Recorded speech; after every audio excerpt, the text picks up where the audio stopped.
Hello everyone. In this demonstration I'm going to show you how I approach the first assignment, which is painting a figure in monochrome just using black and white. I formatted the image in Photoshop, shifting it to grayscale. I changed the scale of the image itself to be the exact same size as my paper, which is 22 by 30 at 300 dpi, which means if I were to print it out, it would be actual size. This helps me translate without getting confused. So I've got a grid line every 2 inches here, and that corresponds to a grid which has been drawn over the image in Photoshop using the line tool. That way the grid is able to be printed out. You see I have a brief printout here of the image I'm going to be using. The image should be available to you in Discord as well, so you can access it. So when I'm translating the image from the photograph, I'm going to be using the grid lines only to determine the contours, the outer edges of the pose, right? So I'm not going to be worried about what's happening inside the grid frame just yet. I'm going to be looking at just where the body intersects the grid lines. And so if there's a piece of information that lies inside of a square, I'm going to shift my attention to only where it touches the grid itself. I'm going to make kind of a series of constellation points that go around, tracing just where the body intersects these lines, either on the vertical or on the horizontal axis. And wherever it touches, I'll make a little point. And I'm just estimating whether it's going to be halfway or to the right or to the left or up and down, so on. Once I get all the way around the figure, I'm going to connect the dots and create a very simple scaffolding of the envelope, or of the smallest shape that will include the whole figure. I'm going to be painting the figure into the background and the background into the figure. So it's not just going to be a painted figure on a white background. It will be fully integrated into the space of the image by painting the values up and into the figure. So I have analyzed the figure in Photoshop using the color picker and trying to simplify 5 general values. In the previous video, I've described how I take an 11-point grayscale, 11-step grayscale, and reduce it to just 5 steps. So essentially what I'm doing is I'm starting at 90% and skipping a step all the way down to 10%. So I've mixed a 90%, a 70%, a 50%, a 30%, and a 10%. 100% is always going to be pure white, and 0 is always going to be pure black. I want to keep those pure extremes out of the image as much as possible. However, the highlight you see here on his forehead is probably really close to 100%. The occlusion shadows, maybe in the deepest areas of his skin here, are probably also very close to 0. I'm going to reserve those extremes just until I absolutely need them, because once I exhaust the potential of the values, it can flatten out the image.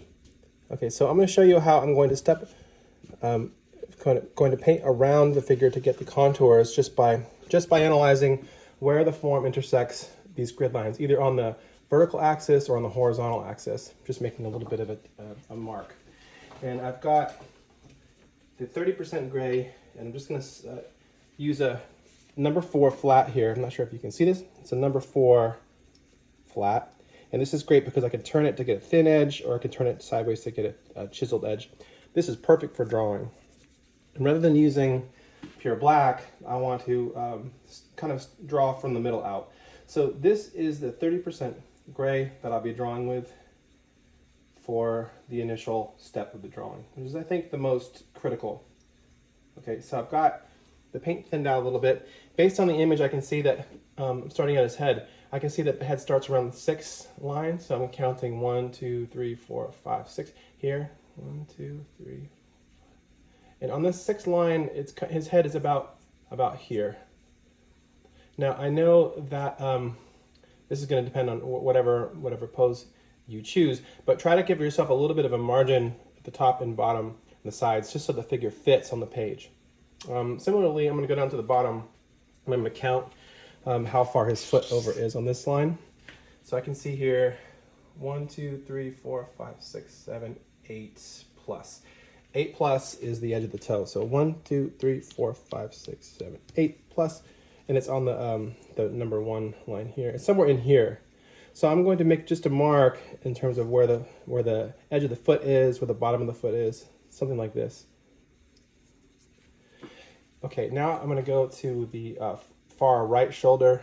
So I have to count across and down.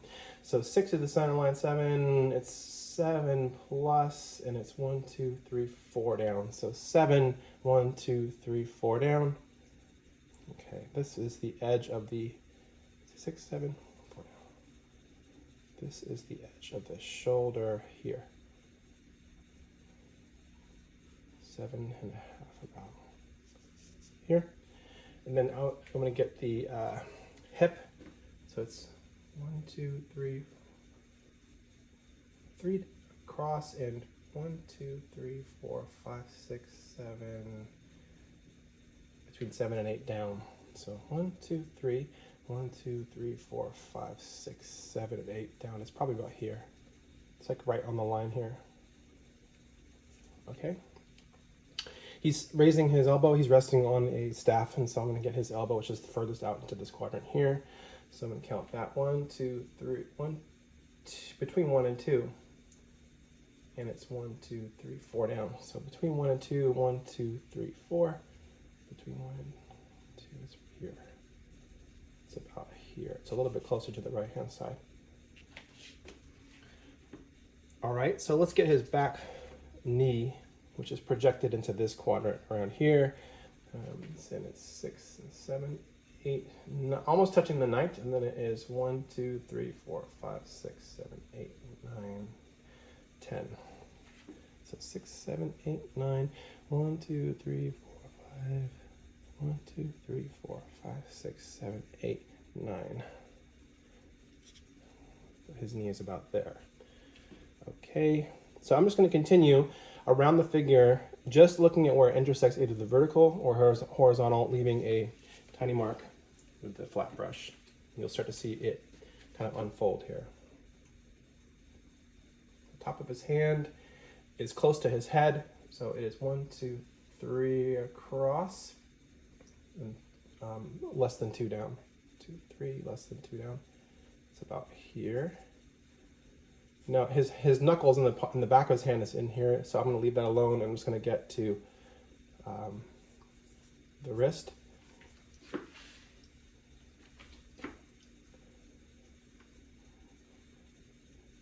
Here is the wrist here.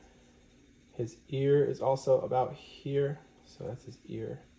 And then the side of his head.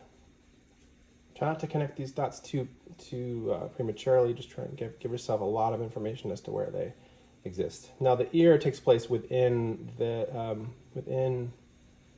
realm here, so I'm going to leave this alone. The shoulder touches about here, and the shoulder rounds in here. I'm going to leave it alone for now. If I follow down the grid line here, this is his armpit, kind of near the side of the chest, and then his belly touches about here on the line, almost all the way down. Two of these, and then his lap starts, let me just double check. Yeah, his lap starts about here. Let me just double check here. 1, 2, 3, 4, 5, 8.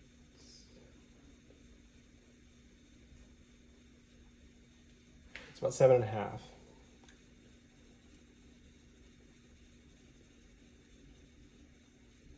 7.5.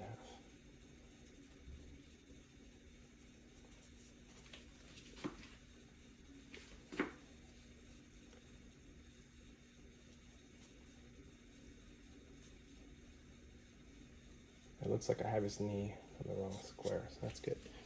It's better to catch that stuff now than later. Let me just double check the knee. 10.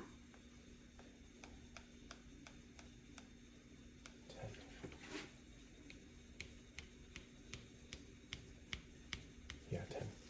Down here.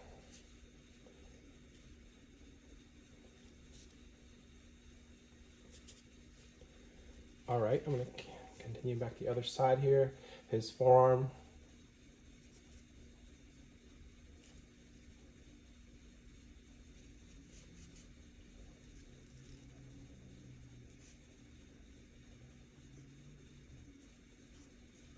So all I need to focus on is where it's intersecting the grid. I think this really makes it a lot less confusing.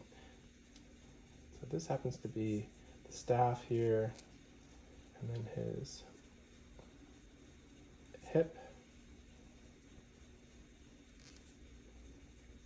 Notice I'm not getting into any of the inside of the form. I think this is really helpful.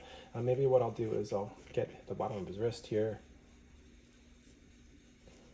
His shoulder is seen through the window of his two hands here. Okay.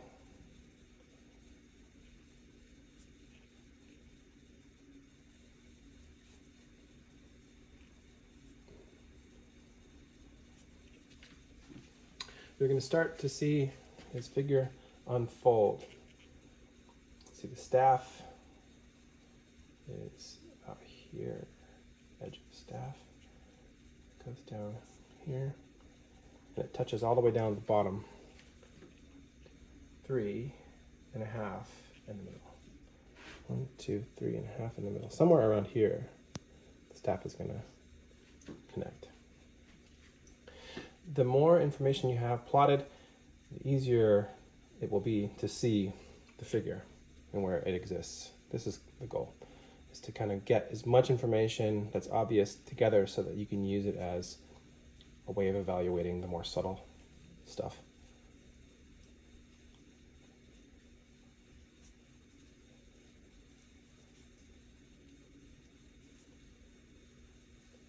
Okay, I'm going to keep moving. So the things that are more difficult to see, I'm going to ignore them for now and just keep myself moving. Let's see here.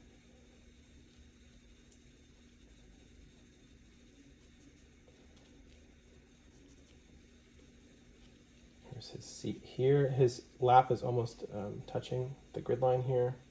The bottom of his thigh is about here. It's going to reach, curl up under his knee. And the calf is going to begin here.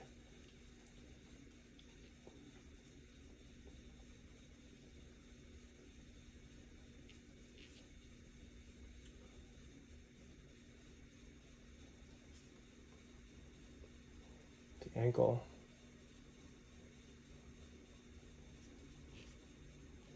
The heel is somewhere in here. Okay, his back foot here is just above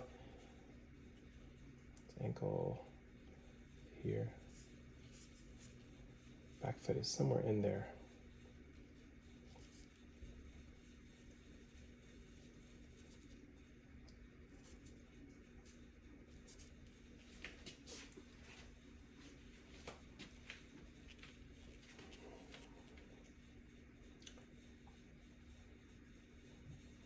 It's good to double check these before you start to commit to filling everything in. So I'm just going to double check here. It looks like the knuckle down into here. It's right on the line here. So it's closer to the edge here than I have it.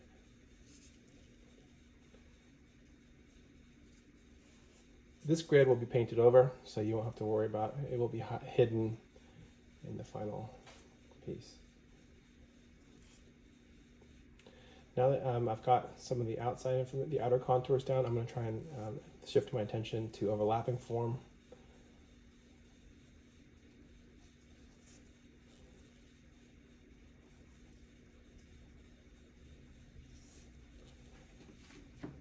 For example, his forearm here,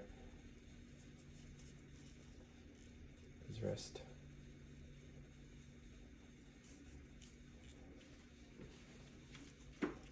I'm not going to draw anything about the light and shadow yet. I'm just really focusing on contour. Forearm here.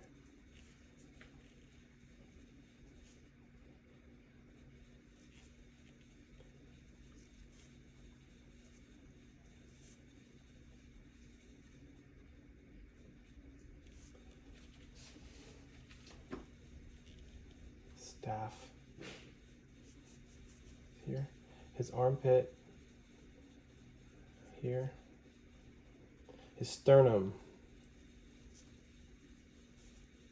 here, his navel and belly button.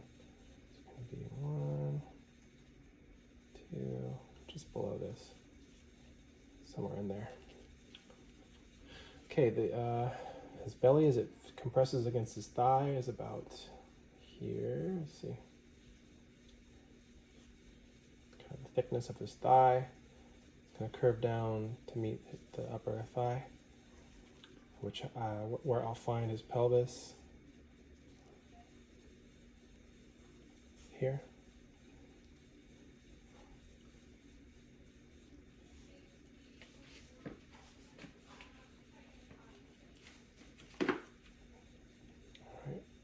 This might be counterintuitive for some of you that just like to dive in, but from my experience, it's really helpful to have a sense of where the figure is and where it is not in terms of its positive and negative shapes plotted along this grid line here. So once the grid line has served its purpose, you can just paint over it. It's not really that useful anymore. So let's see, I think that's about right. Okay, I want to make sure I get the stool and the chair, the staff that he's leaning on. So let's plot the legs of the chair first. The legs of the stool are here. That's one. The second one is about here. Third one. The fourth one is hidden somewhere back in here. Okay, and then this stool, he's sitting on a towel.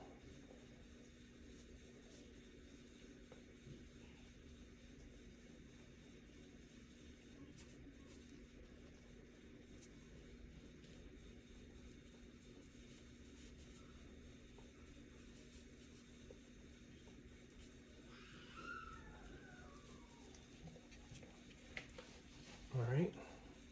Now that I've got the outer edges plotted here, I can start to connect some of these dots. This is really the part that I think is really satisfying, but I'm just going to kind of bring them together. It doesn't matter if your lines are perfect.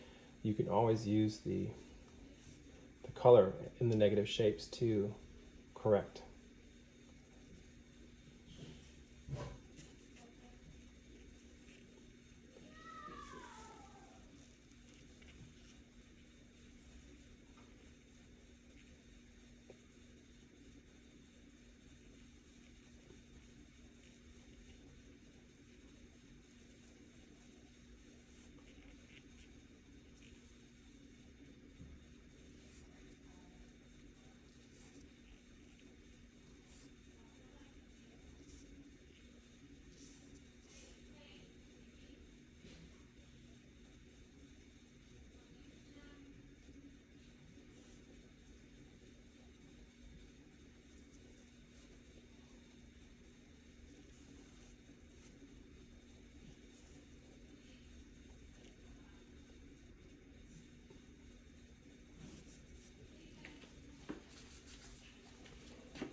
Thinning the paint helps it retain its fluidity, so you can spend more time drawing and less time reloading the paint. This is a pretty thirsty paper, like it wants to suck the moisture out of the paint, so thinning the paint a little bit will help. Notice I haven't described any light and shadow yet. I'm going to wait on that until these contours are complete. This looks like I'm having a little bit of trouble. Right now I'm looking at the broad view of the whole picture, but as I plot more of these points here, I can always zoom in to look more carefully at the source image here. Again, it's okay if things aren't exactly in the first instance, it can always be corrected later. I want to get this knee here because it's almost exactly the same value as this distant thigh. So I want to make sure I kind of really carefully see this part here.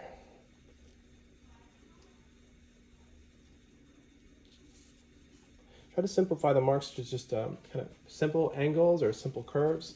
Don't get too specific at this point. It won't help you. You want to get the general aspects down first and then use those general aspects as a way of evaluating the more nuanced areas. I don't think this is thick enough. All right, I'm going to see if I can connect some of these dots with the legs and the thighs. So let me start with the seat here.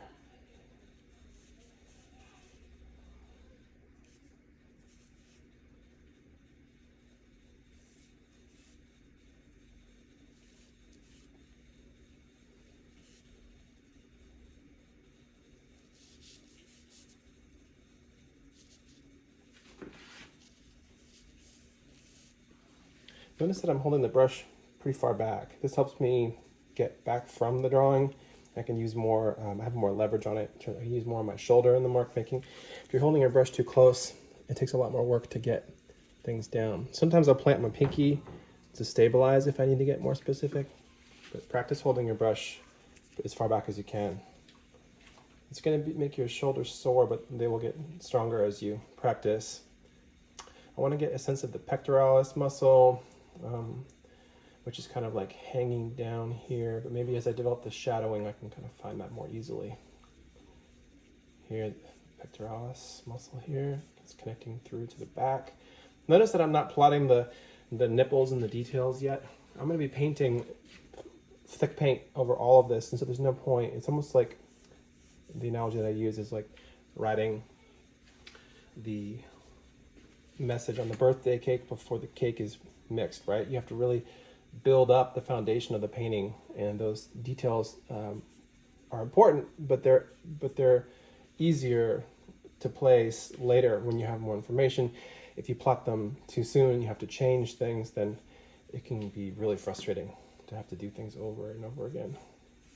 Let's break down his face a little bit more carefully here. So it looks like his eye, kind of more like in here. Plane of the nose, and then eye orbit here. And looks like his mustache touches the edge. Most of his face is kind of hidden by the arm that is kind of projecting in front of it. Okay. So as you can see, I'm kind of shifting into painting of shadow masses. So let's start mapping out some of the shadows. Oh, before I do, I'm going to connect that in here.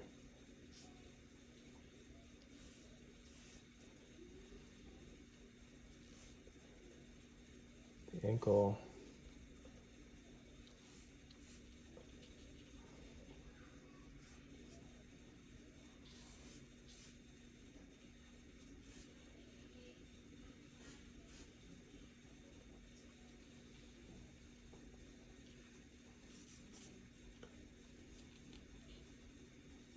For now, I'm just going to envision the foot as like a flipper. I don't make any distinction about the fingers or toes yet. I want to see the broadest shape that the foot makes before I start breaking it down. This is how I approach the feet and the hands, trying to think of them as just solid things without much differentiation. The breakdown of the fingers will happen later. Okay, the wrist.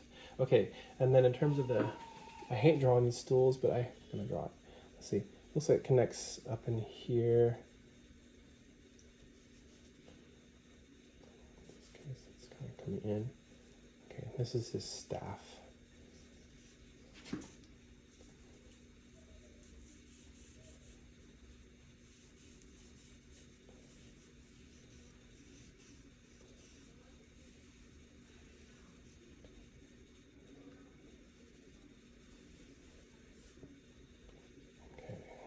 There's the towel that he's sitting on, and then I'm going to start to connect the legs of the staff here.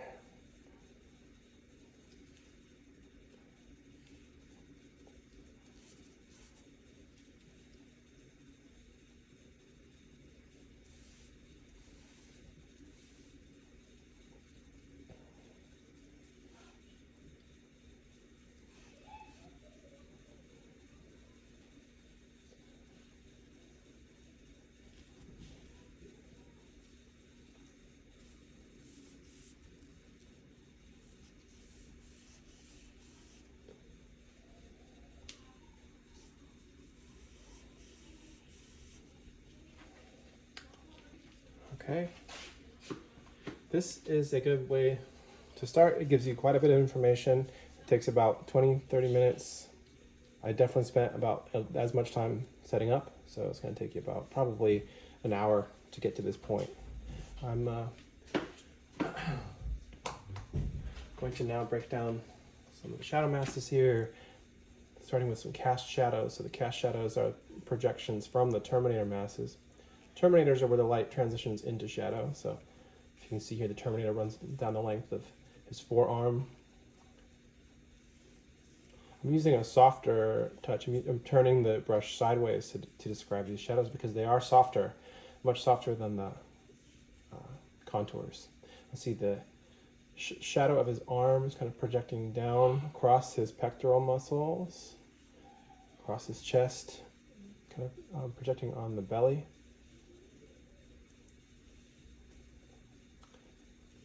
Okay. And keep the shadows really simple at this point. I don't want to make them complicated. I just want to see them in terms of their shape. I can see here that there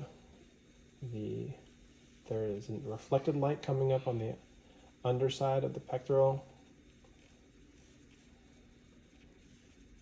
So that will receive a different value. This straight edge here is actually the staff. And then the cast shadow will kind of blend in with some of the halftones on the belly. I'm not going to paint the tattoos, but those are also there. I'm going to use the broad side of the brush to kind of suggest the turning of the thigh.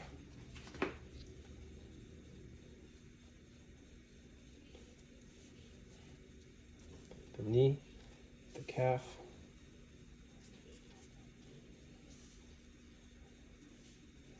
If you want, you can also isolate the highlights, meaning think about the highlights and where they're placed. Think about the shape. For example, I can move into the head here. I can draw the shadow mask first.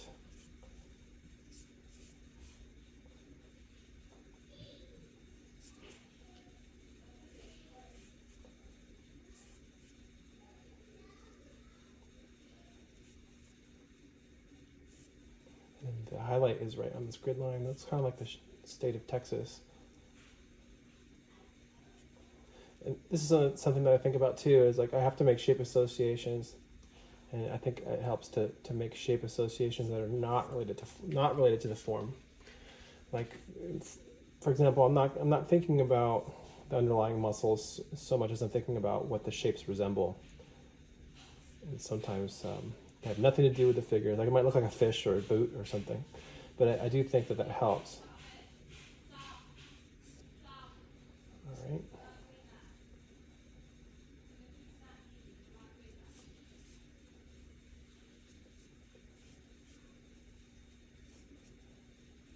The nose is in here.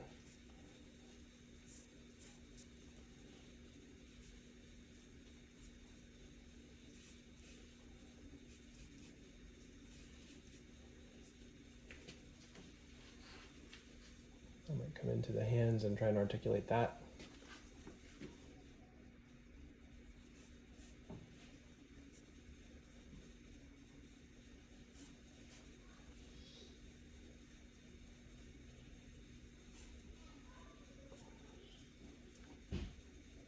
Because this form is so complicated, it's really essential that you keep it as simple as possible.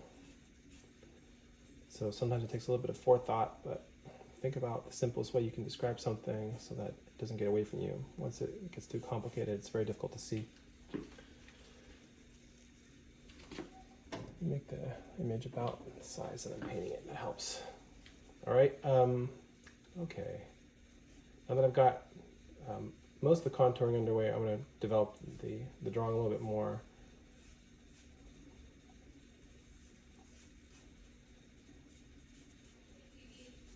So each of the values that I pre-mixed in the beginning, they're going to kind of just be they're going to be laid in to this shape plan that I've developed here. Moving around the image to get a closer look. This is the side of the staff.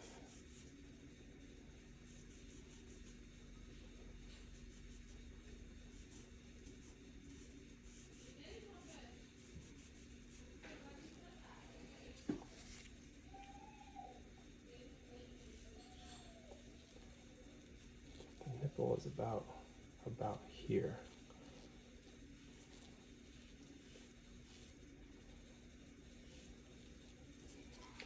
Because I'm drawing with the 30% gray, this will eventually be the lighter values of some of these shadows. So I can begin to kind of lay them in pretty carefully. When you're painting, try to paint the values into one another so that they're overlapping. I think that makes for a much more believable, solid form than if they stop short at the edges of the shapes. So for example, I'm going to paint the shadow into the arm, and then I paint the arm back into the shadow, negotiating that boundary back and forth until it looks about right.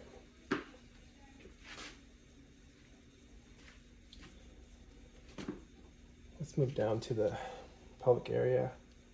We have the belly is just being compressed along the thigh. Then there's a kind of an oval shaped belly button here.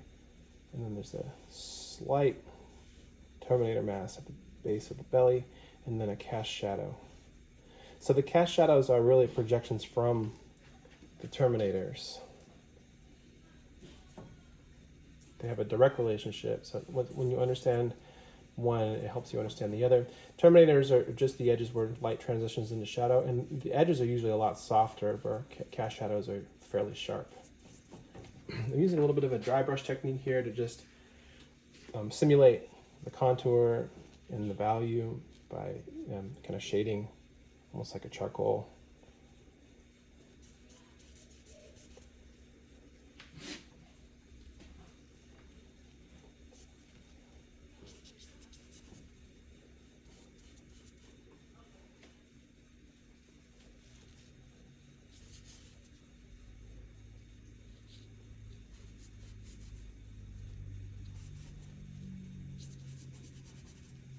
Now, you can make these this drawing a lot wetter if you like a lot more fluid techniques like washes and things. I tend to use them a lot when I'm working, but for this demonstration I haven't used them very much. But I also want to get the cast shadow on the floor, because I'm not going to stop at the figure. I'm going to paint the whole scene. So the heel is projecting a cast shadow.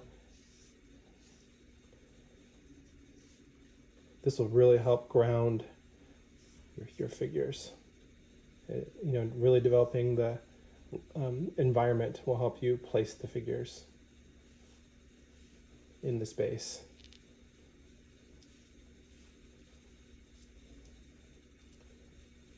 You could take your time with this drawing.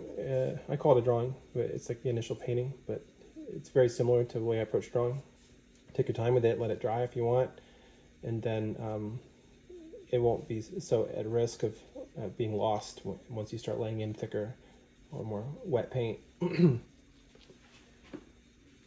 Might do a little bit more to the hands here, because it's very complicated to do one hand, but when one is overlapping the other, it can be very hard. So just want to make sure I give myself some steady. So the first proximal here, metacarpals are kind of hidden in the mass of the hand. I can see that the fourth finger, the ring finger, is kind of being projected downward here. The fifth, the pinky, it's closer to the top here, but it's kind of projecting here. Sometimes it helps just to focus on the shapes that are in between the fingers. Most of this is in shadow here. So this is the 30%, which is a nice deep medium gray. You want to give variety in the darks just as much as there's variety in the lights, so that you can convince the eye that there's volume and light. So the initial lay-in might just be, transparent, thinned out with a little bit of paint thinner.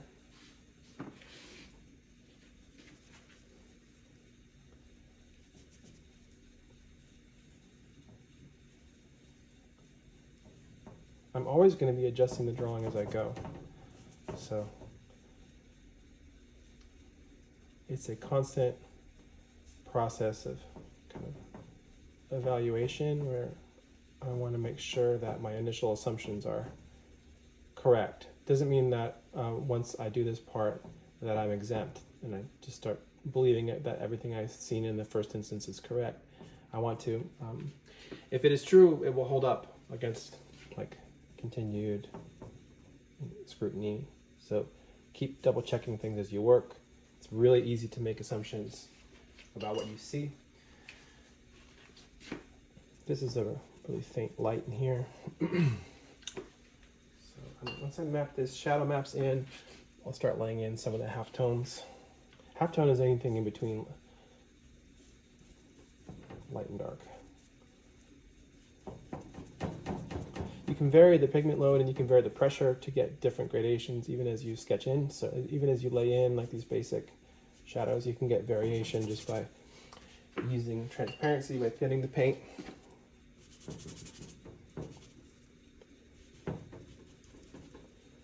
Try to touch the painting as little as possible though. This is a really good thing that took me a long time to learn. It's a lot easier said than done because it's often the tendency is to want to really flesh something out, but try to show a little bit of restraint in terms of only do what you absolutely have to. There's a bone right here. This is the ulna.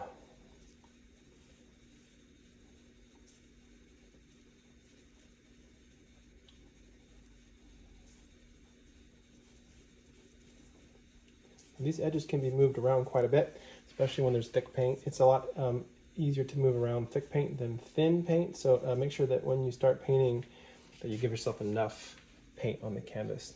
Otherwise, it will be sucked into the paper and it will pretty much dry there. It won't be able to be moved as much.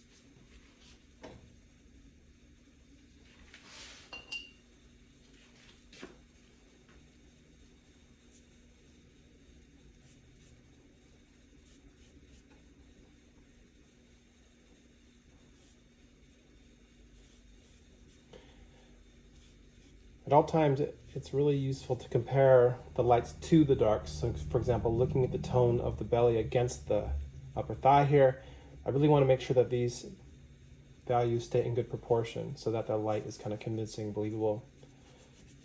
Once I lose sight of that, or if I peer into one without looking at how it relates to the other, I might exaggerate it.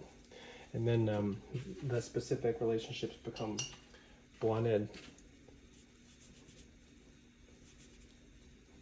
Let's get some more value here. The belly is catching light up in here mainly, and then as it's turning away from the form,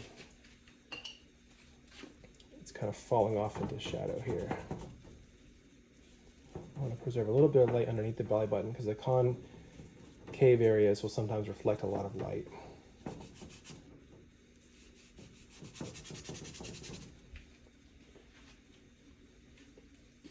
This is how I start my paintings, whether they're portraiture or life study, whatever.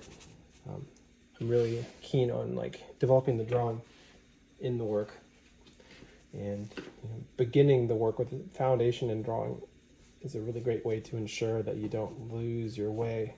Now, this is only if your goal is to study from nature, right? If you want to be more expressive with the paint, this doesn't really matter. It really doesn't matter in the long run. There's no wrong way to make a figure painting.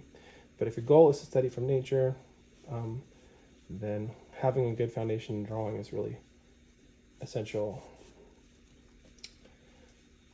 Okay, so the values here, this looks like a little bit of a highlight on the knee. I like to isolate those just so I know where they are. And the knee almost completely blends in with the values against the background here.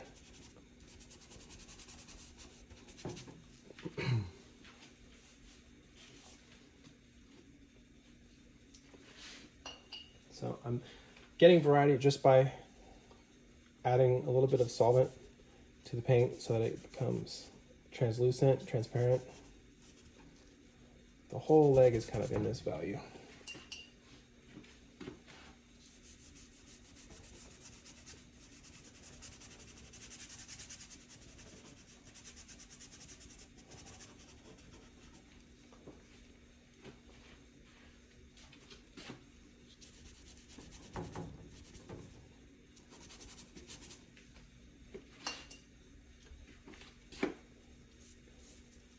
Obviously, when you're working from life, you're not going to have the benefit of a grid.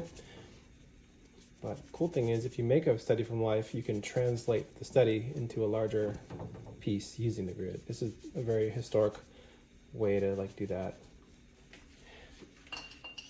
But in terms of the technical approach, I start the paintings very similarly. When I'm working from life, I try to think about the contours. I work from the outside of the form in. I try and get the contours as close as possible, and then work my way into the interior of the form, breaking down shape, positive and negative.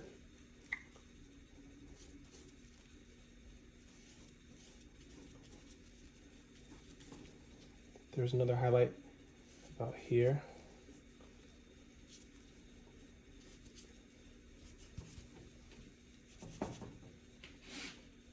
You want to think about transitioning light into shadow. The more values there are, the more gradual and volumetric the form will look.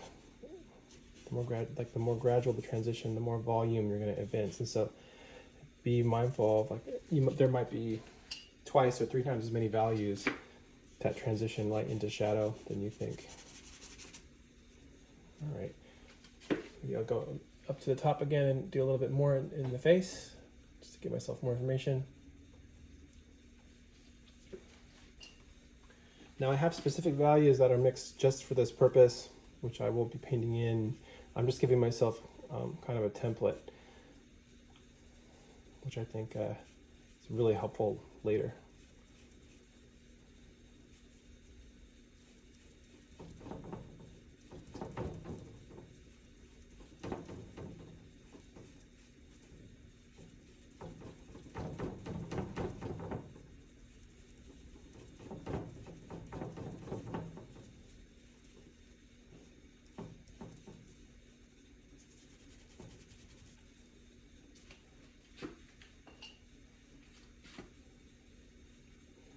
I'll probably start a separate video after I take a brief break to kind of get my stuff together, and then start to lay in the next phase.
At a certain point, you're going to lose the grid, and that's a good thing. It just means that it served its purpose. So you will rely much more on comparative shapes than the grid that you've established in the beginning. So it's okay to lose it. In fact, you have to. So it's going to just strengthen your ability to see the differences, because you now have an image that resembles very closely the proportions.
think about the directionality of the brushwork quite a bit when I'm working, so I try to move the brush in a way that is the most descriptive of the volume that I'm perceiving. So oftentimes it means swinging or sweeping around a shape.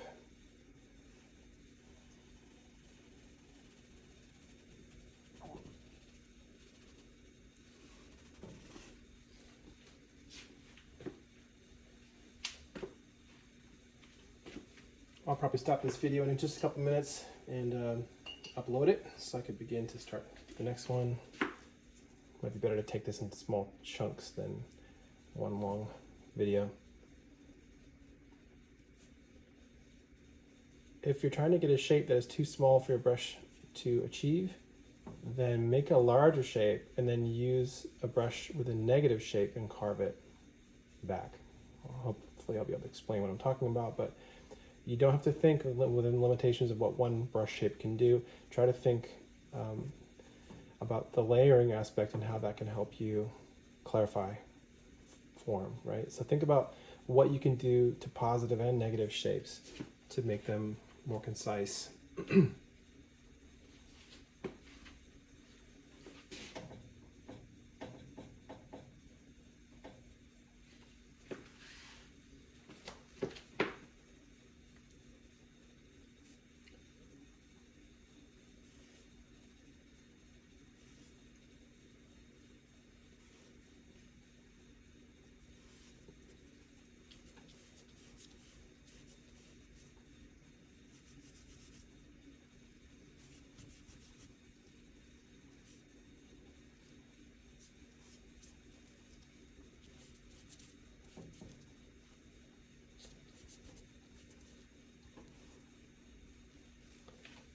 Okay, thank you guys. I'm going to post a second video shortly.